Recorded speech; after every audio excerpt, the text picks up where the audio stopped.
cuántos de ustedes les gusta leer acerca de los libros de profecía o de algún profeta en específico? Amén. ¿Les gusta leer acerca de algún profeta en específico acá afuera? ¿Algún profeta que sea su favorito? ¿Alguien que les guste mucho leer? ¿Algún libro? ¿Jonás? ¿Jonás? ¿A otro profeta que les guste leer? ¿Chaguito? ¿Joel? Joel, otro profeta. Acá adentro, ¿qué profeta les ha gustado o les ha llamado la atención cuando lo leen? Job. Daniel. El día de hoy, hermanos, yo traigo la palabra de Dios del profeta Isaías. ¿Lo hemos escuchado alguna vez? Isaías, como es uno de los profetas que se clasifica como profeta mayor, ya no lo habían explicado anteriormente. El término que es un profeta mayor o menor no tiene tanto que ver con su ministerio, simplemente es por el volumen de lo que ellos escribieron. Entonces Isaías se considera un profeta mayor por la cantidad de escrito que él realizó. Y antes de comenzar, el título del día de hoy se llama ¿Han visto mis ojos al Rey? ¿Sí escucharon allá afuera? ¿Cómo se llama la predicación del día de hoy? Gloria a Dios. Para comenzar, si me ayudan con sus Biblias, en el libro de Isaías, capítulo 6, versículo 1 al 7, vamos a estar revisando el día de hoy. Igual, sí, ahorita me ayudan en la pantalla y aquí se los voy leyendo. Cuando ustedes ya lo tengan, me dicen amén, ¿va? Amén. Y dice así: en nombre del Padre, del Hijo y de tu Santo Espíritu. Amén. En el año que murió el rey Uzías, vi yo al Señor sentado sobre un trono alto y sublime, y sus faldas llenaban el templo. Por encima de él había serafines, cada uno tenía 6 alas, con 2 cubrían su rostro, con 2 cubrían sus pies y con 2 volaban. Y el uno al otro daban voces diciendo: Santo, Santo, Santo, Jehová de los ejércitos, toda la tierra está llena de su gloria. Y los quinciales y las puertas se estremecieron con la voz del que clamaba, y la casa se llenó de humo. Entonces dije: ay de mí, que soy hombre muerto, porque siendo hombre inmundo de labios y habitando en medio del pueblo que tiene labios inmundos, han visto mis ojos al Rey, Jehová de los ejércitos. Y voló hacia mí uno de los serafines, teniendo en su mano un carbón encendido, tomado del altar con unas tenazas, y tocando con él sobre mi boca, dijo: he aquí, esto tocó tus labios, y es quitada tu culpa y limpio tu pecado. Gloria a Dios. ¿Alguna vez ya habíamos leído este pasaje de la Biblia? Amén. El día de hoy vamos a estar hablando acerca de este pasaje, en específico de estos versículos. El pasaje continúa unos versículos más, pero solo nos centraremos en esto para no alargarnos mucho. Si ven, este capítulo comienza cuando dice que a Isaías vino una revelación, empieza comentando que Isaías vio a Dios. Pero habla en específico que todo esto sucedió el año de la muerte del rey Uzías. La palabra de Dios dice que Uzías fue un rey que gobernó por más de 50 años el pueblo de Israel. En su comienzo, Uzías fue un buen rey. De hecho, dice la palabra de Dios que trajo mucha prosperidad al pueblo de Israel, que hizo varias campañas militares, y que pues en el pueblo se veía con bastante abundancia, había prosperidad en el pueblo. A diferencia del padre de Uzías, que el padre de Uzías pues no tuvo un buen control del pueblo, y entonces cuando vino Uzías al reinado del pueblo, pues se notó esa diferencia, ¿no? Es como cuando elegimos a un presidente y pues vemos que nos va bien, ¿no? Que empiezan a ver las cosas que van mejorando, que aquí ya nos pavimentaron, que ya nos arreglaron el drenaje, que ya tenemos luz. Pues es una similitud, ¿no? Habla que Uzías en un comienzo fue un rey bueno, empezó a hacer buenas cosas porque tenía una comunión constante con Dios. Pero como a veces cuando uno empieza a hacer cosas buenas, pues Uzías se empezó a volver un poco soberbio, empezó a creer que él era el gobernante que iba a cambiar Israel, empezó a alejarse poco a poco de la consulta que tenía constante con Dios. Y dice que fue tanta su arrogancia que un día Uzías intentó quemar incienso en el templo de Dios. Y sabemos que esta actividad era exclusivamente para los sacerdotes. Y aunque varios sacerdotes intentaron detenerlo y decirle que que ese poder, esa actividad, él no la podía desempeñar. Él gobernaba el pueblo y daba sus leyes y todo, pero él no podía hacer actividades en la casa de Dios porque esa actividad únicamente le correspondía a los sacerdotes. Y cuando intentó hacer eso, dice que vino sobre él una gran lepra, fue herido de lepra en la frente. Entonces sabemos que lepra, pues en esos tiempos era una señal de que alguien había pecado o que se había rebelado en contra de Dios. Entonces, para el término de su reinado, Uzías ya se pasó aislado, ya no gobernaba como tal, como una figura pública, sino que ya estaba refugiado en una parte totalmente aislado para no contagiar a los demás de lepra, pero dice que todavía gobernó unos años por medio de su hijo. Pero aquí Isaías comienza este relato diciendo que había muerto ese rey. Entonces, pues, ¿se imaginan estar en un pueblo donde anteriormente habían tenido un mal rey y luego ya tuvieron un buen rey y de repente este rey se muere? Pues había cierta incertidumbre, ¿no? O sea, el pueblo pensaba, ¿y ahora qué va a pasar con nosotros? ¿Quién será el próximo rey o el sucesor que va a venir? ¿Será un rey bueno? ¿Será alguien que tema a Jehová? ¿Será alguien que haga lo que él quiere? O sea, entre el pueblo pues empezaron a pensar varias cosas, ¿no? Por ejemplo, en nuestro sistema de nuestro gobierno, pues no recuerdo que alguna vez haya muerto un presidente y nos hayamos quedado sin presidente, no lo recuerdo. Pero aquí, por ejemplo, ya cuando va a salir un presidente, ya tienen elegido al otro presidente que lo va a suceder, ¿no? En este caso, pues el rey murió y no solamente pues estaba su descendencia, que era su hijo. Y entonces Isaías nos cuenta una visión que él vio en ese año en específico, cuando el rey Uzías murió, vio un trono. Dice que vio al Señor en un trono sentado, que ese trono era alto y sublime. Y aquí Isaías hace un contraste. Por un lado tenemos el reino terrenal, que es donde nosotros vivimos, pues en medio de caos, porque se habían quedado sin ese gobernante, no tenían esa figura quien los dirigiera. Y por otra parte, Isaías hace una analogía, o más bien nos expresa lo que él está viendo, y dice que en el reino celestial donde Dios está sentado, aclara que él está sentado. ¿Y qué nos quiere decir que Dios está sentado? Pues que Dios está tranquilo, ¿no?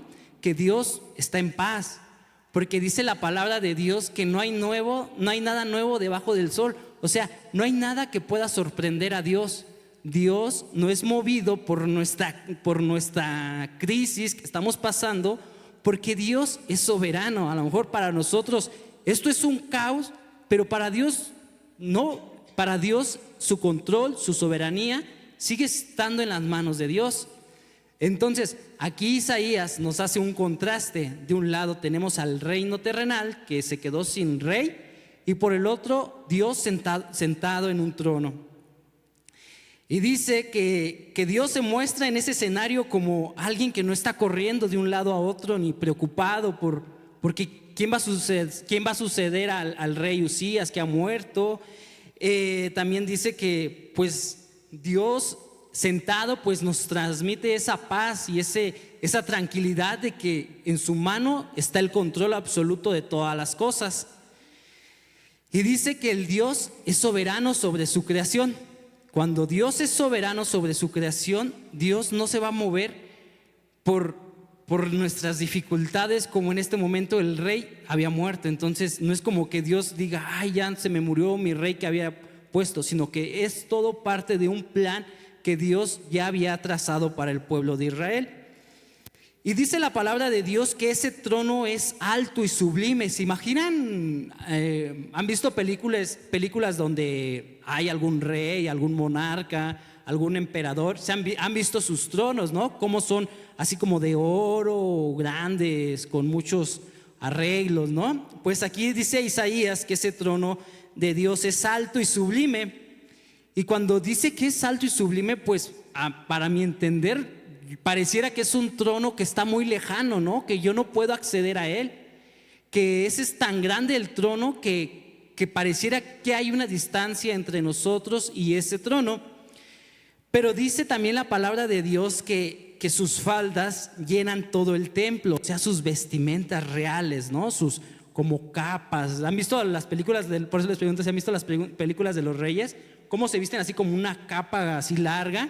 Dice que la visión que tuvo Isaías, que esa capa, ese vestimenta, cubre todo el templo. Y es ahí donde podemos entender cómo la gracia de Dios sobreabunda sobre toda su creación. Esos vestidos que para Isaías veía un trono cubierto con ese vestido, nos da a entender cómo Dios, aún estando en ese trono tan alto y tan sublime, por medio de su gracia, de su majestad, podemos ser alcanzados por ese vestido. Dice, ¿recuerdan el pasaje que dice que si tan solo tocáramos el borde de sus mantos? Imagínense estar en ese trono y tan solo tocar el borde de sus grandes vestidos de nuestro rey. Y dice que cuando Isaías entró en esa visión, viendo a Dios, el rey sentado en ese trono grande y sublime, dice que nos da a entender que cómo es posible que siendo tan alto podemos ser alcanzados por esa gracia. Y en pasajes más adelante, en Isaías 53, dice: Él está en su trono, pero también habita con el quebrantado y humilde de espíritu. Gloria a Dios. Isaías 53:15. O sea, para nosotros es una visión de un rey tan grande, tan sublime, un trono majestuoso, pero sus vestidos nos dan ese alcance, nos dan esa enseñanza de que podemos tener un acercamiento ante nuestro Dios. Dice, una cita dice que la mirada al trono de Dios pone en su lugar 1000 vanidades del mundo. ¿Y qué tan cierto tiene esta cita? Porque cuando nosotros vemos realmente, ponemos nuestra mirada en el trono de Dios, pues nos damos cuenta de que nuestras vanidades no tienen sentido comparados con la majestad de nuestro rey. Y continuando con Isaías, dice que por encima de él había serafines y que cada uno tenía 6 alas. ¿Se imaginan ustedes a un serafín? ¿Sí? ¿Se lo imaginan? Yo antes no sabía que era un serafín y me lo imaginaba como esos angelitos gorditos, acá cachetoncitos, con unas alitas así bien bonitos, ¿no? Pero dice que los serafines son seres de 6 alas. Y de hecho el significado de serafín significa ardientes o de fuego. Entonces no me imagino yo cómo ha de ser un serafín así como fuego, con alas grandes. Y que esos serafines, la jerarquía de los ángeles habla de los serafines como unos de los seres angelicales de mayor rango, porque es el que está más cerca del trono de Dios. Y entonces dice que los serafines con sus 6 alas, con 2 alas tapan sus ojos, y con las otras 2 alas tapan sus pies, y con las otras 2 alas vuelan. ¿Recuerdan también el pasaje de Moisés cuando vio la zarza ardiente? ¿Qué le dijo Dios? Quítate las sandalias porque la tierra que pisas santa es. Pues se imaginan a los serafines cubriéndose los pies en señal de respeto, en señal de admiración ante Dios. Y no solamente los pies, se cubren el rostro no ven a Dios, no ven el esplendor de la gloria de Dios. Y dice que la palabra de Dios dice que los serafines se acercan ante el trono de Dios, ante el Rey, con una solemnia o con una reverencia tan grande, hermanos. Es tan grande esa reverencia que los serafines tienen ante el Dios. Y yo les pregunto, cuando nosotros nos acercamos ante el trono de Dios, cuando nosotros dirigimos una oración ante Dios, cuando estamos cantando una alabanza ante Dios, ¿cómo nos acercamos nosotros ante ese gran trono? En nuestro corazón hay esa reverencia que los serafines claman ante Dios, o nos acercamos con una ligereza tal que pareciera que me estoy acercando con cualquiera de un hermano o con cualquier persona común y corriente. Nos hemos puesto a pensar que si aún los serafines, que no conocen ese pecado porque dice que son seres sin pecado, aún ellos se acercan con un temor reverente ante Dios, ¿cuánto más nosotros deberíamos de acercarnos de esa misma manera ante Dios? Cuando estamos postrados ante Dios, cuando estamos clamando por su presencia y que sentimos esa llenura, ¿cómo es nuestro actuar? ¿Cómo somos confrontados por esa llenura? ¿Como si nada hubiera pasado? ¿O como una reverencia ante Dios que nos ha bendecido con sentir su presencia? Y dice que no solamente los ángeles volaban tapándose los ojos y también cubriéndose los pies. Dice que los serafines cantaban y decían el uno al otro: santo, santo, santo. Y muchas veces hemos escuchado este versículo y si no me dejan mentir, es uno de los atributos de Dios. De hecho, es el único atributo de Dios que se repite 3 veces. O si alguien ha escuchado en la Biblia, porque no está, que digan: Dios es amor, amor, amor, justicia, justicia, justicia, misericordia, misericordia. No, hermanos, el único atributo que Dios nos ha dado con mayor énfasis es su santidad. En el hebreo, cuando un término se repite una y otra vez, es para dar mayor énfasis del mensaje que quieren transmitir. Y no sé si los ángeles hablan hebreo, pero eso lo hace el lenguaje hebreo. Pero se imagina a los ángeles decir: santo, santo, santo, santo Jehová de los ejércitos. Entonces nos están dando una señal de que la presencia de Dios es santa, hermanos, que todo su ser es santo. Y cuando decimos que Dios es santo, tiene varios significados. Que Dios está apartado de todo el mal. Dios no se complace en medio del pecado. Dios no puede hacer amistad con el pecado. Dios es trascendental a su creación. Esto quiere decir que la santidad de Dios lo hace un ser único, apartado de su creación. Hay un ejemplo y decía una ilustración. Si quisiéramos comparar a Dios, esta es una pregunta hacia ustedes. Si quisiéramos comparar a Dios con un gusano y con un ángel, ¿a quién se parecería más? ¿A quién se parecería más? Es una pregunta. ¿A un ángel o a un gusano? A ver, ¿qué dicen allá afuera? ¿A un ángel? ¿Acá adentro? ¿A un ángel? ¿Acá? ¿A un ángel? Pues la respuesta es que a nadie, hermano. Dios no puede ser comparado con nadie porque Dios es único. Dios no tiene un punto de referencia. Es como nosotros, cuando nosotros nos describimos a nosotros mismos, yo digo: no, pues yo soy como tal persona. ¿Conocen a tal persona? Ah, sí lo conozco, es alto. Ah, bueno, entonces no, yo no soy alto, yo soy chaparrito. Pero hay un punto de comparación, ¿no? O cuando un animalito, un perrito: no, pues yo tengo un perrito como el tuyo. Ah, es cafecito. Ah, es café, ¿no? Pero para Dios no hay un punto de comparación, porque Dios es un ser único y especial.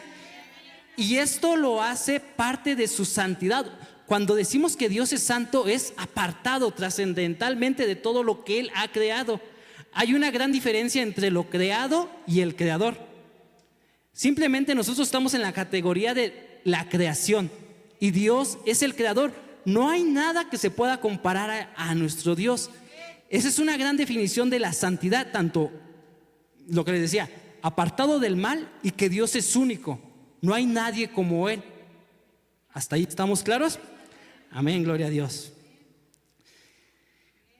Y dice que la palabra santo, bueno, se traduce del vocablo hebreo que es dakaos, que significa separado, marcado, puesto aparte, retirado del uso común. Pero como se los decía, para definir a Dios, pues la palabra santo tiene un significado todavía más profundo. Por eso es lo que ahorita les estaba hablando acerca de su trascendencia, de qué tan trascendente es sobre su creación. Pero hermanos, regresando al tema, cuando Isaías vio esa visión de que los ángeles cantaban santo, santo, santo, ¿recuerdan otra visión en Apocalipsis? En Juan 4:8 dice que los ángeles, esos mismos ángeles que Isaías había visto hace miles de años, en el final de los tiempos, esos mismos ángeles seguirán cantando santo, santo, santo. ¿Y esto a qué se debe, hermanos? Que la santidad de Dios no disminuye. La santidad de Dios no es como que con el paso del tiempo vaya siendo menos. Dios sigue siendo el mismo santo de ayer, de hoy y de mañana. Amén, gloria a Dios.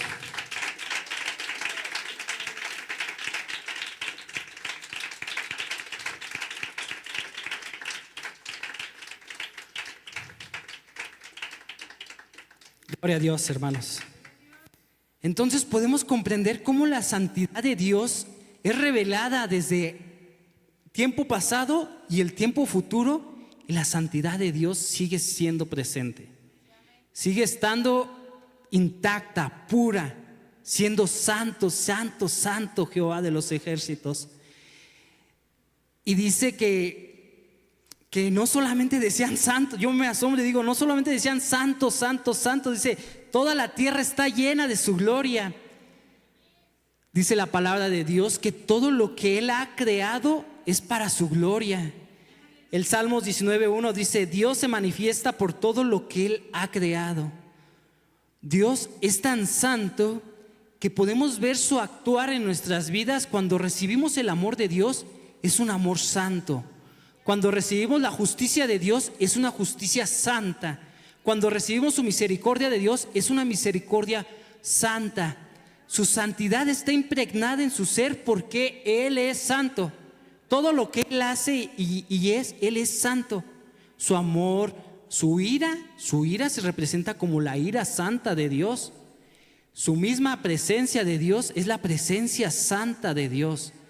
De hecho, en la palabra de Dios también podemos encontrar cómo Dios se llama a sí mismo el Santo de Israel. O muchas veces dice, he jurado por mi santo nombre. O sea, la palabra santidad y el atributo de santidad de Dios es una palabra que el día de hoy viene a nuestras vidas.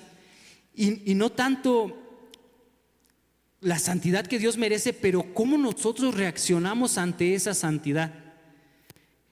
Dice la palabra de Dios que cuando Isaías, en medio de esa visión, estaba presente delante del trono con el rey sentado y los querubines volando alrededor, diciendo santo, santo, Isaías no supo qué decir, se quedó, me imagino que mudo, ¿no?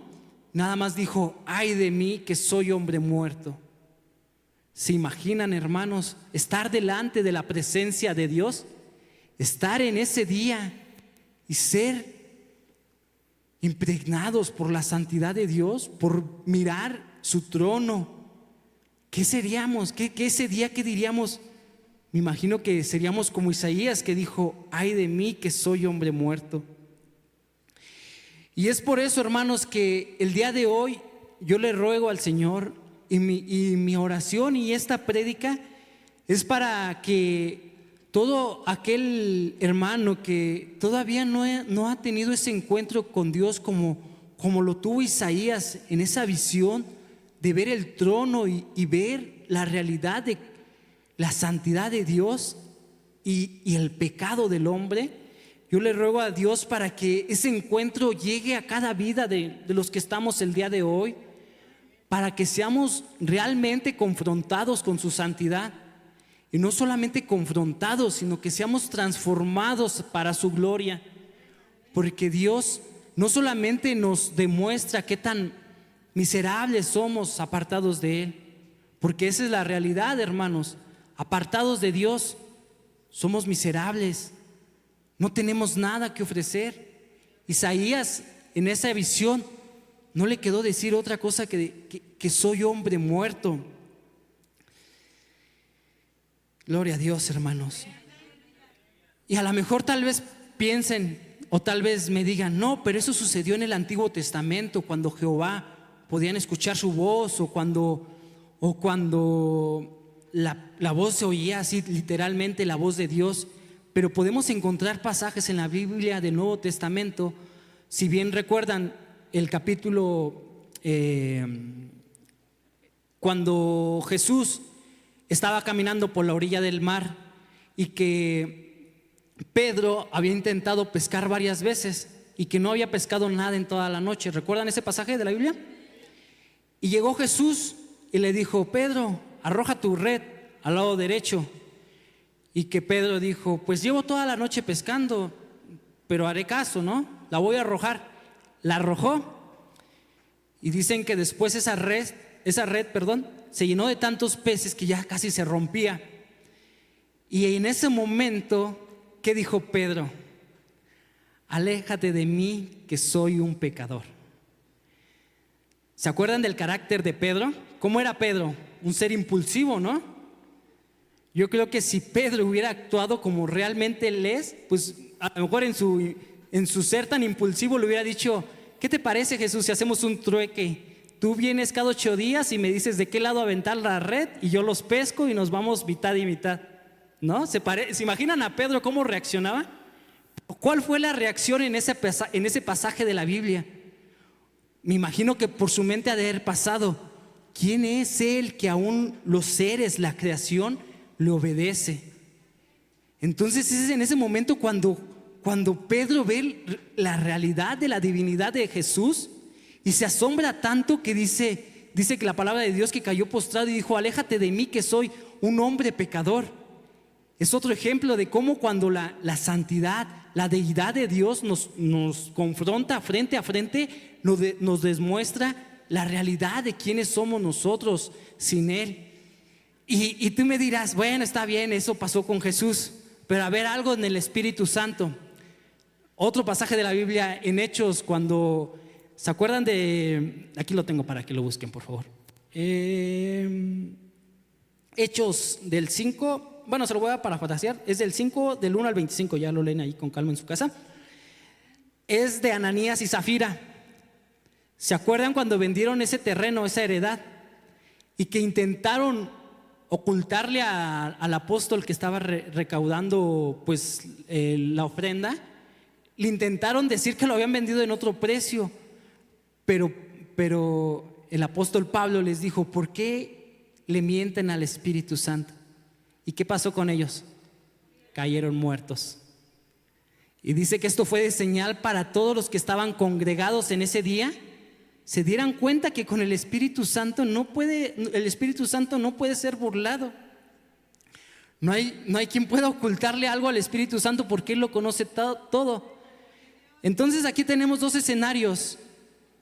Aquel que vio la majestad de Dios y reconoció su pecado, en este caso Pedro, y del otro lado tenemos a Ananías, que se aferró a ocultar esa verdad y murió.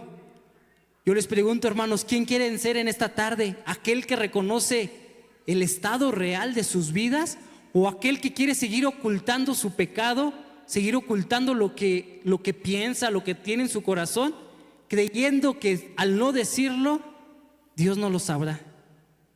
Pero Ananías y Zafira fueron consumidos por la santidad de Dios, por haber intentado engañar al Espíritu Santo.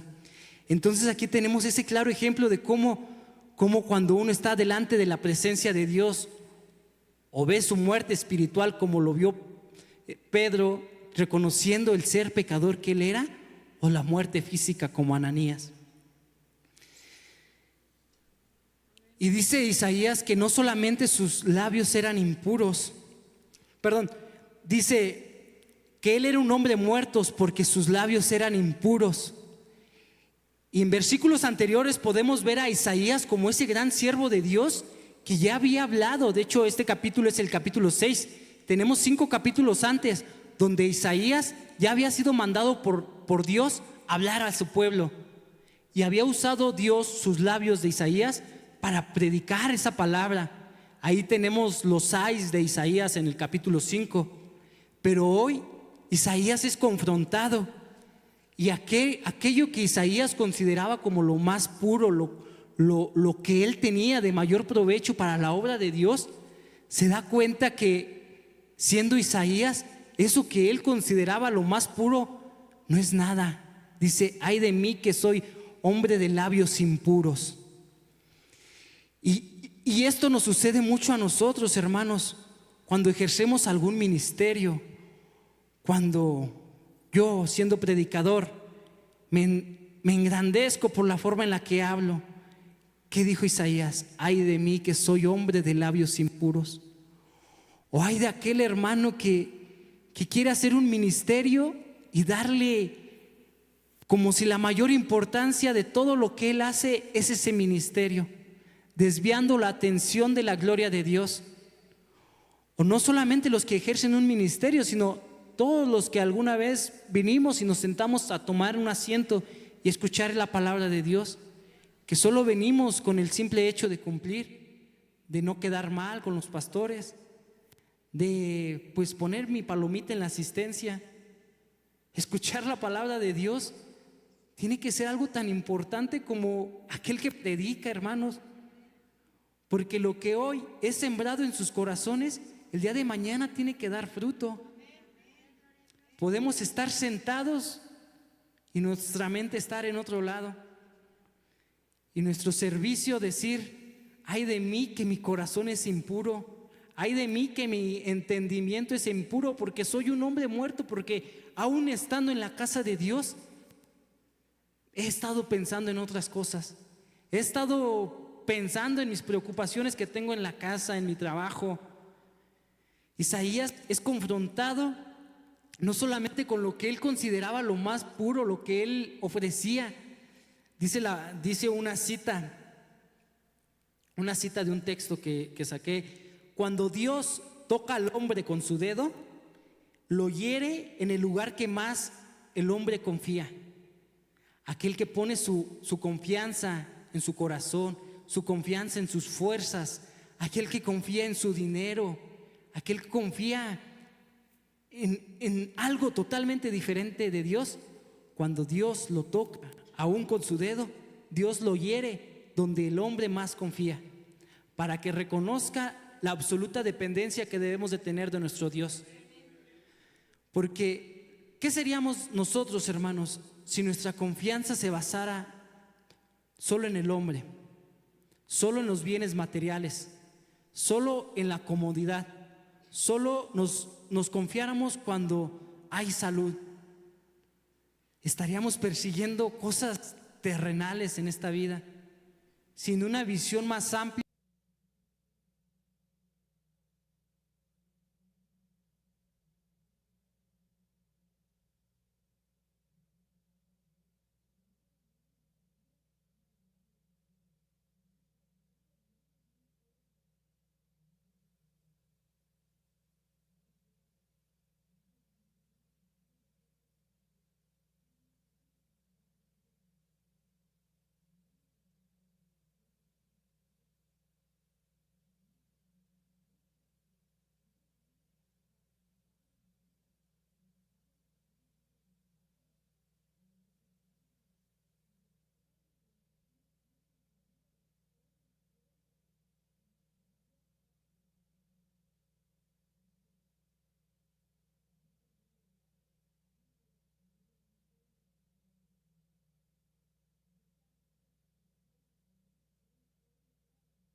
que Él ha pagado por cada pecado.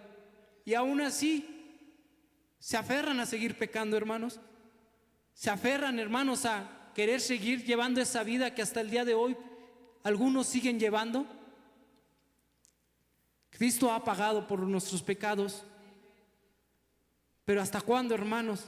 ¿Hasta cuándo dejaremos ese pecado que nos sigue hasta el día de hoy? ¿Hasta cuándo, hermanos? Yo les pregunto, ¿no nos basta con ver a nuestro Redentor crucificado? Queremos seguir todavía latigarlo, clavarlo, porque cada pecado tiene que ser pagado, hermanos. El pecado no pasa por alto. El pecado tiene un precio, el cual tiene que ser pagado. Y he aquí, hermanos, ese es el bendito evangelio de nuestro Señor. Un Dios siendo tan santo estaba apartado de todo un pueblo. Un Dios que es totalmente diferente de su pueblo, por medio de su Hijo que cargó con nuestro pecado, hoy nos ha reconciliado con aquel Padre que es santo, santo, santo. Hoy tenemos un lugar ante ese trono celestial. Hoy tenemos un lugar ante ese gran trono de nuestro Rey.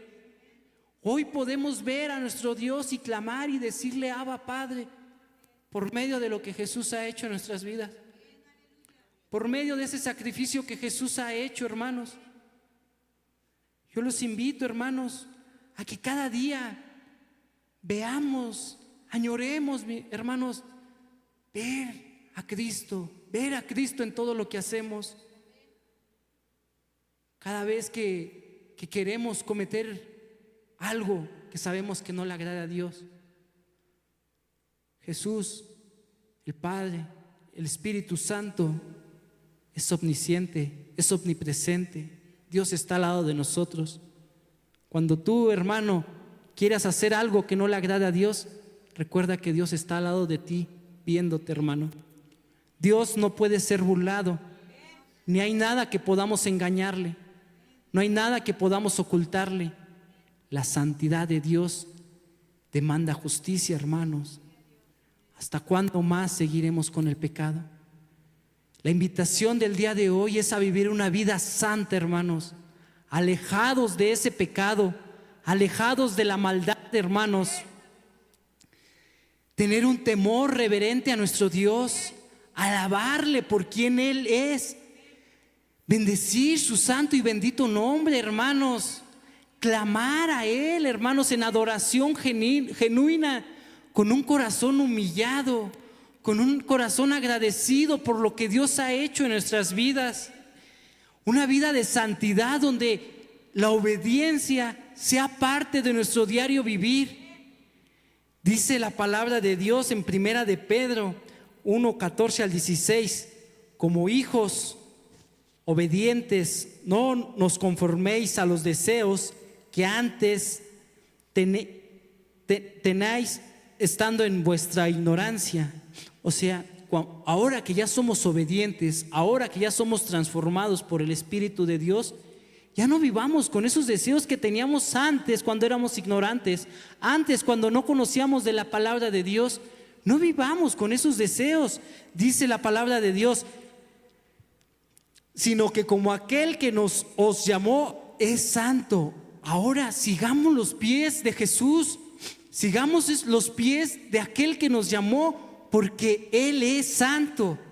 Imitémoslos, hermano, imitemos a Jesús, imitemos su santidad. Es algo que puede estar a nuestro alcance. Hay atributos de nuestro Dios que jamás lo llegaremos a hacer, jamás podremos estar en todos lados como Dios puede serlo, jamás sabremos todo como Dios puede saberlo, pero Dios nos da un privilegio de que podemos ser santos como Él es santo. La invitación, hermanos, es de que vivamos una vida de santidad, una vida apartados, hermanos, totalmente de aquello que sabemos que nos hace mal en nuestra vida espiritual, aquello que sabemos que Dios aborrece y que repudia con tanto odio santo. ¿Qué estamos haciendo allí, hermanos? ¿Qué estamos haciendo en esos lugares que sabemos que a Dios no le agrada? vivamos esa vida de santidad que Dios desea. Y vivamos en esa obediencia a nuestros siervos, a nuestro Padre, a la palabra de Dios. A la palabra de Dios que a veces, ¿cuántas veces ignoramos? ¿Cuántas veces despreciamos? Y queremos ver cosas en el cielo, ver un ángel que venga a decirme, no hagas eso porque está mal, cuando la palabra de Dios es tan clara y nos confronta, pero a veces la aventamos por allá, no la queremos leer porque se nos hace difícil de entender, se nos hace complicado llevar sus enseñanzas. Pero hermanos, esforcémonos, porque Jehová ha prometido que ha puesto en nosotros no un espíritu de temor, sino un espíritu de valentía, para que podamos vivir esa vida de santidad que Dios demanda, hermanos. Así que, hermanos, si me ayudan con una alabanza, por favor. El día de hoy, hermanos, pudimos ver en este bello pasaje de Isaías cómo Isaías, siendo un siervo de Dios, fue llevado en esa visión ante el gran trono y Dios lo confrontó, pero no solo lo dejó ahí confrontado, humillado, sino que Dios ofreció esa salvación que proviene de Jehová. Y en los capítulos siguientes dice que esa purificación de labios tenía un propósito, hermanos. Ahora Isaías fue un siervo fiel a su llamado, se volvió uno de los mayores profetas. He aquí a nosotros, hermanos, si ya hemos sido transformados, ahora sigamos el servicio de nuestro Dios. Sigamos, hermanos, su camino. Sigamos los pies de nuestro Señor Jesucristo. Dice que la palabra de Dios, que a veces no entendemos muchas cosas de lo que sucede en nuestras vidas, pero que en el trono celestial Dios no es movido, hermanos. Lo que para nosotros pareciera una dificultad, para Dios no es imposible, hermanos. Dios puede reinar en nuestros corazones. Y si tú crees que es difícil llevar una vida de santidad, clama a Dios, clama en oración genuina, entrégate en oración y Él obrará en tu vida. Pero arrepiéntete, hermano, y no vuelvas a pecar más, porque hay de aquel que se arrepiente y vuelve de donde Dios lo sacó. Jamás se arrepintió, hermanos, solo fue un remordimiento que él tenía en su corazón.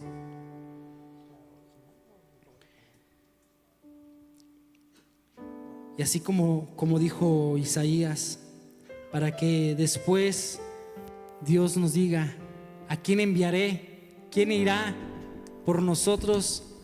Seamos como Isaías y que diga, heme aquí, envíame a mí. ¿Cuántos queremos ser como ese Isaías, que después de haber sido confrontado por su pecado, dijo, heme aquí, Padre, envíame a mí? ¿Cuántos quieren ser enviados, hermanos? ¿Cuántos quieren acudir a ese llamado? Pero el precio, hermanos, es vivir una vida de santidad. ¿Cuántos quieren correr con ese precio? ¿Cuántos quieren entregarse de verdad a nuestro Dios? A veces escuchamos la palabra santidad y creemos que es algo anticuado, algo que ya pasó de moda, algo que ya no viene a nuestros tiempos, como que los santos son aquellos de barro que están ahí colgados. No, hermanos, los santos somos todos nosotros, hermanos, aquellos que hemos decidido dejar nuestra vida pasada y ahora caminar por las sendas de nuestro Señor Jesucristo. Esos somos los santos, hermanos, los santos que hoy queremos caminar del lado de nuestro Señor. Gloria a Dios, hermanos.